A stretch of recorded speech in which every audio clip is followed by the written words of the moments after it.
So I read book number 6, story number 6 out of my 10 books in 10 weeks challenge. And this week, story was Legend of Sleepy Hollow. So I'm saying story mainly because I just read the short story and not the entirety of the book. And Legend of Sleepy Hollow is a 30 pages long story, actually. So rather short. So what I've decided to do this week, instead of just reviewing the book, I'll be reviewing three different things mainly. So the short story, then the Walt Disney animated short, and then I'll be reviewing one of my favorite Halloween movie, being Sleepy Hollow by Tim Burton. Actually, as I said, I'll be reviewing those three things at the same time. Let me just take a sip of tea here. Perfect. All right, so starting off with the book. Starting off with the book, both book and Walt Disney animated short are kind of exactly the same thing. There are some differences here and there, but I'll be talking more about them in just a little bit. But just, for the first part, just, assume that when I'm talking about the story, it's the same thing, story and Disney animated short, essentially. The movie is I'm going to talk a bit more about the movie in the second part of the video, so in the spoiler containing section. I don't want to be talking about the movie in the spoiler free version just because I'm going to spoil the short story and the Walt Disney adaptation, mainly because the Tim Burton movie is a bit different, but that being said, it spoils the story because it took the story, it starts off with that and then it expands into something else entirely, but it's spoiling the story if you've not read it. That being said, if you've never read the short story, go on and read it. Maybe even watch the Walt Disney short or the Tim Burton movie adaptation. It's a classic story for a reason, actually. So go on and read it if you've not. But mainly the story of Sleepy Hollow. It's the story of a school teacher whose name is Ichabod Crane, who comes from Connecticut and goes into Sleepy Hollow to be the school teacher in Sleepy Hollow. But back then, teachers were not making a lot of money. It's kind of the same thing. I don't know about America, about the US, but here in Canada, it's actually still like this. Teachers are not making. They're middle class, but they're not, rich by any means or anything like that. So kind of the same thing here in the book, kind of still relevant in today's reality. Here, Ichabod Crane is a great singer. He helps the villagers around the farms. He helps them with their small chores just because he's not a strong man. He's tall and thin. He's not a burly man like the other farmers around. That's going to be the main difference between story and between the book and the Walt Disney animated short. Sorry, I'm gonna stop hitting the table there. But in the Walt Disney animated short, he's not helping the farmers at all. So by the way, since he's helping the farmers around, they're giving him food, some money and stuff like that to help him, better his situation. That's not what's happening in the Walt Disney short. In Walt Disney, he's charming the women to get what he wants. So he's kind of depicted in a bad way. He's kind of, womanizer. He's using his charm to gain what he wants in the Walt Disney short, which is kind of weird because in the Disney short, he's not a beautiful guy. He's quite ugly, so you'd be thinking like he would have a hard time you know, with the woman, but he's not, so it's kind of weird. In the book, he's not. It's not said that he's ugly or whatever. I don't. He's described as in a more positive way in the book than in the Walt Disney short, and I think that's where Disney missed the mark. It's that in the Disney short, he's despicable. He's not a likable character like at all. So you don't root for him to get what he wants in the end. Whereas in the book, you kind of do because he's smart. He helps people out. He's a good guy. I mean, and yeah, you just root for the guy. You hope that he gets what he deserves in the end. Um, but in Walt Disney, no, you never root for him. You're just like, just get lost or whatever. Um, so yeah, the Van Tassels are an image of perfection. They're these rich farmers. So Baltus Van Tassel being the father, being the richest farmer in Sleepy Hollow, and his daughter Katrina is the heir of all that fortune and so on. So she has a lot of suitors. Katrina, the main two being, Bram Van Brunt, who's kind of who was the best suitor before Ichabod came into the picture, and then Ichabod becomes one of her suitor as well. We never know if any of these suitors really love Katrina for what she is or what she represents. And I think that is a statement that Mr. Irving is doing here. Like, when you are beautiful, famous, rich, and so on, rich and famous and beautiful, you never know if people truly loves you or just what you represent, or your money, if people just love you for your money or whatever. So it's never truly known if anybody really loves her or not, or if they're just after her money and her beauty and her fame and so on. I do think that to a certain extent, Ichabod and Brum really love her, but at the same time, they kind of love what she represents. But yeah, as I said, I really think that their love is both for her and what she represents here. In the Walt Disney animated short, once again, Ichabod is portraying it such a negative way that he's only after her money, which again I think just missed the mark a little bit. That being said, though, it's quite clear that Ichabod is trying to better his situation in the book. But actually, in the book, it's not only through Katrina. He's actually doing that by helping the farmers around, which is not what's happening in the Walt Disney short at all. And I do think that this is a statement about the struggle that people are facing when trying to better their situation, to maybe change classes, being from the poor social class to maybe move above that ladder to maybe become just medium class, not even like rich, but just medium or high medium class or something like that. But more on that in the spoiler section of the video, though. Yeah, so to end that first part where there's no spoiler, near the end there's a reception at the Van Tassels. Ichabod goes to the reception, goes to talk to Katrina alone. Something happens between the two. We don't really know what actually happens, but Ichabod he takes off, he leaves the reception and wander off into the night, actually. And that's where the spoiler-free version is going to stop. If you've not watched anything, if you've not read the book, go read it. I'm pretty sure it's free online.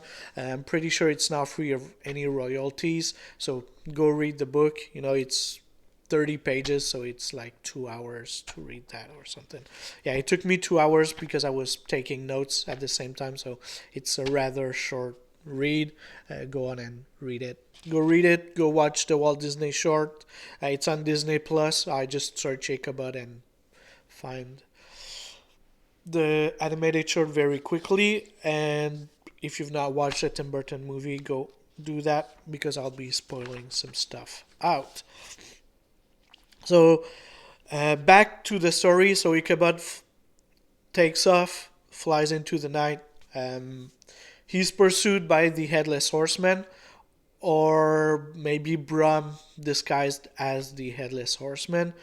Uh, Ichabod is never to be found again afterwards. The only thing that's found is his hat and a pumpkin that's trashed. Uh, they found his horse and the saddle, but Ichabod is nowhere to be found. So two things could be at stake, could have happened here. So Ichabod got taken by the Headless Horseman to hell, or Ichabod got scared and took off and is somewhere else. There are legends of Ichabod being now a constable somewhere in New York or something like that. And that's what Tim Burton's going to use as the backstory here. Ichabod is no longer a school teacher in the Tim Burton movie adaptation. He's a constable. So that's where, he took that inspiration, is what Ichabod could have become after that. So the two main things that could have happened also is that the Headless Horseman really exists, and he's the one responsible for Ichabod's demise, or it's Brum who's done that and, just scared Ichabod. So Ichabod got scared or he died. So, what it could entail if it's Brum who's responsible for that is maybe Brum killed Ichabod and just, hide all of that stuff to tell, hey, it's the Headless Horseman who's responsible, not me. He's the one who killed off Ichabod or whatever. And maybe hide the body or something like this. So that's what I think happens in the book, because it doesn't portray anything supernatural here. So I really believe that, Ichabod tried to better his situation and in the end got killed by Brum. And it's it goes to show, how hard it is to change your situation, and kind of a warning as to, what could happen. If people don't want you in their circles, they might hurt you pretty badly. So I think it's a statement on how, it's hard to change classes, and if the ones on top don't want you there, things can get ugly and you can get hurt or even die, because they are, they rule everything. They rule the magistrates, the powers at bay, and so on. And if they don't want you there, it's hard to get there. And I think it's still relevant today. And yeah, I really like that the story goes there, and it's just a statement on how hard it is to change your situation in life. And if people don't want you there, you're never gonna get there, actually. I really like that about this story. Where I think the Walt Disney short really missed the mark is that, it's just, don't even try, you ugly duckling. You're not going to get there ever. And we don't want you there also. That's what I think the Disney... I might be missing something here for the Walt Disney short, but that's the message I got, don't even bother, you're not worth it or whatever. Whereas the from Mr. Irving book, what I got is just maybe make sure to not make enemies from the top, and you might get there. But it's hard, and you have to lick a lot of boots to get there. I'm gonna stay PG here. So, yeah, that's it for book and Walt Disney animated short. Now I'm gonna be talking more about the Tim Burton movie. So the movie adaptation, as I said here, Ichabod is not a school teacher at all. He's a constable. So constable is kind of a police detective lawyer kind of guy. So he's all around that. He's doing all of that at once. So Ichabod goes to Sleepy Hollow to investigate on murders. So I've not said that previously, but Ichabod in the book is staying at the Van Garrett's house.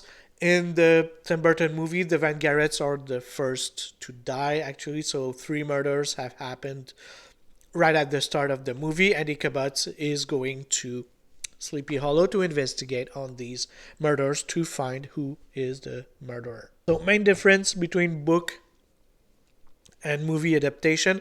Here, Ichabod does not believe in the supernatural, in witchcraft, or nothing at all, actually, like that. Because he's a rational guy, he's a Sherlock Holmes type of guy, so he's not not buying into the supernatural thing. So when he finds out that the Headless Horseman really exists, he has kind of a crisis going on, and it's very well acted by Mr. Johnny Depp, of course, great actor. Even with everything that happened in the last year, I'm not gonna take off that he's a great actor. He made a lot of great movies. And here the Headless Horseman is played by one of my all-time favorite actors, but Christopher Walken, who's not talking at all in the movie. I don't think he's saying any words, but his presence on screen is just so visceral. It's so good when you see him with his head on, the Headless Horseman before he dies, and seeing him die and so on is just really great without him saying anything at all. Actually, it's quite an accomplishment, I think, here. It's funny how Tim Burton kept all the names. He even kept the horse's name, Ichabod's horse's name, which is Gunpowder, and added more and more people to the story. So there's like the Widow Winship, the constables, not constable, magistrate, and the guy who's like the who does the will. I don't remember what it's called in English. I'm sorry. Yeah, he has all these other people, and it's kind of a story about will and who's going to get the heir, who's going to take the heritage, and so on. So it's kind of a whodunit kind of story, because somebody's manipulating the Headless Horseman to kill off everybody to get heritage by the Van Tassels, by Balthus Van Tassel, essentially. And yeah, I've not mentioned it, but Katrina is played by my Hollywood crush, Christina Ricci. But yeah, they even kept Tim Burton even kept the scene where Ichabod is pursued by the Headless Horseman, and you have that, flying pumpkin being thrown at Ichabod. And yeah, it's funny that Tim Burton kept that and put it so that it's Brom who's responsible for it. So it's like in the original story, Tim Burton is telling us that he believes also that Brom is responsible for Ichabod's demise and not the Headless Horseman. But this time around, Ichabod stays and decides to pursue, because he knows that it's Brom and it's kind of just a joke being played on him. But yeah, so here it's no longer Ichabod trying to better his situation. It's somebody else. I'm not going to say who, but the moral of the movie this time around is to, not kill off people to better your situation. There are other ways to go. It might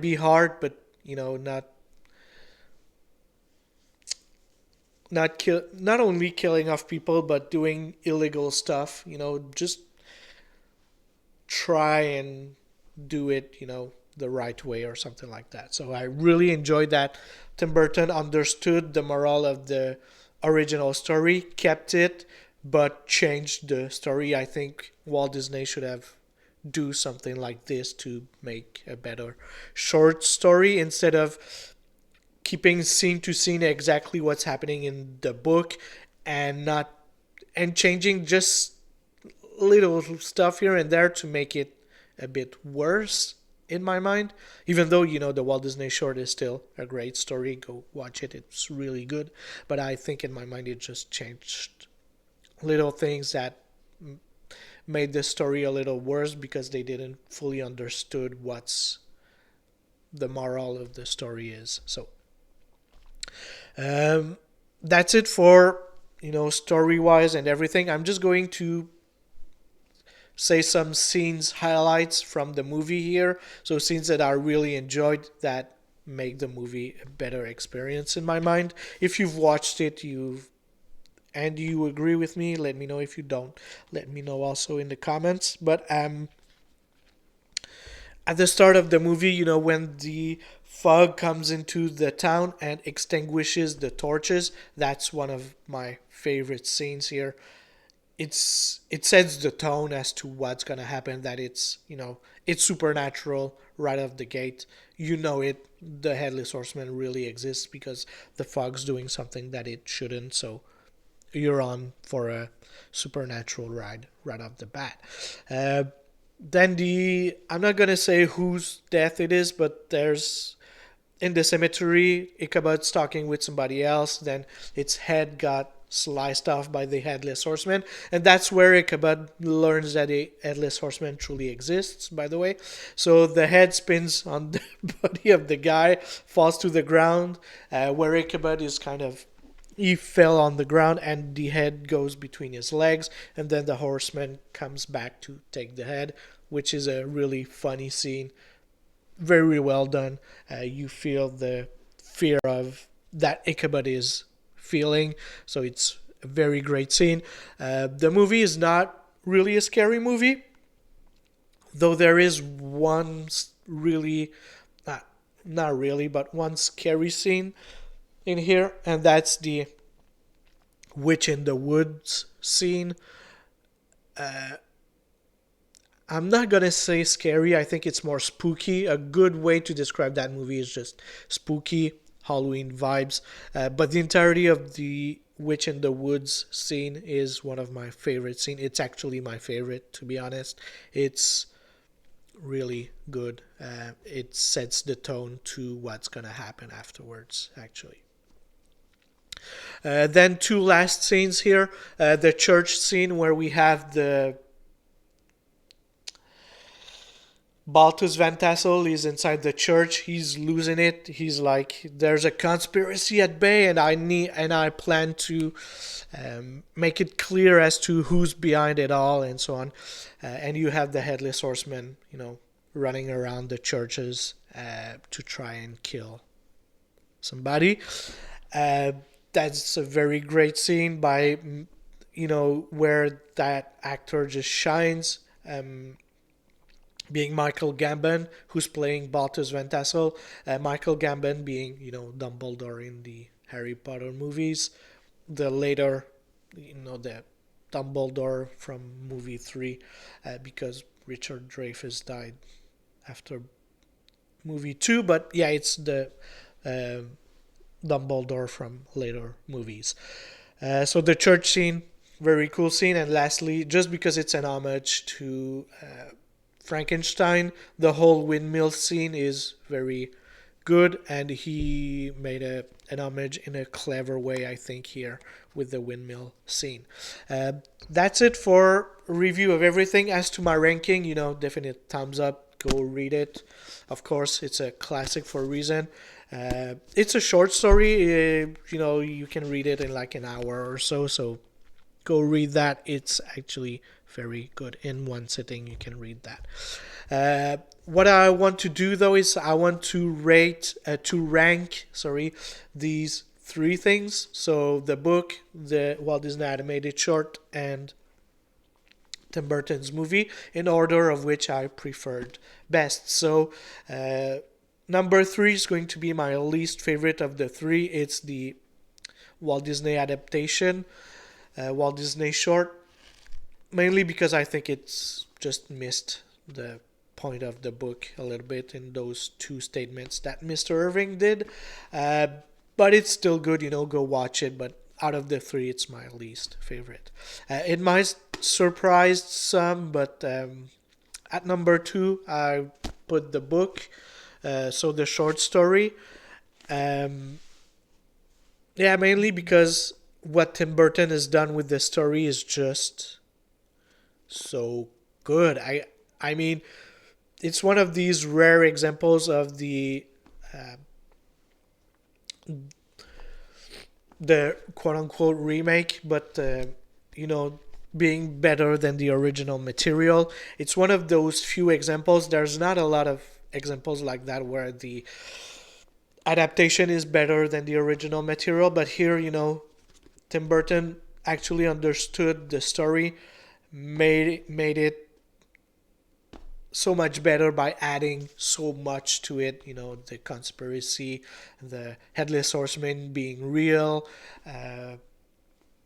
the love story between Ichabod and Katrina that much more real. So Ichabod not, really, he's really in love with Katrina, not what she represents. So making that love more real, and in the end, having Ichabod having what he truly deserves. So he deserved the girl in the story, in my mind. In the movie, he got the girl, which is really good, actually. It missed the point a little bit because, here Ichabod got what he wanted, where in the book, you don't always get what you want in life.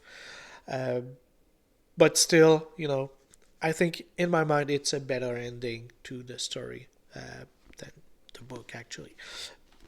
You can disagree with me, that's alright, that's just my opinion once again. That's it for Sleepy Hollow. Next week I'll be reviewing Amityville Horror. I'm saying next week, but actually this afternoon I'm gonna go on and review it because I've finished the book. So I'll review it, but you'll have the video next week again. That's gonna be it for me, guys, though. Thank you for watching. Peace out.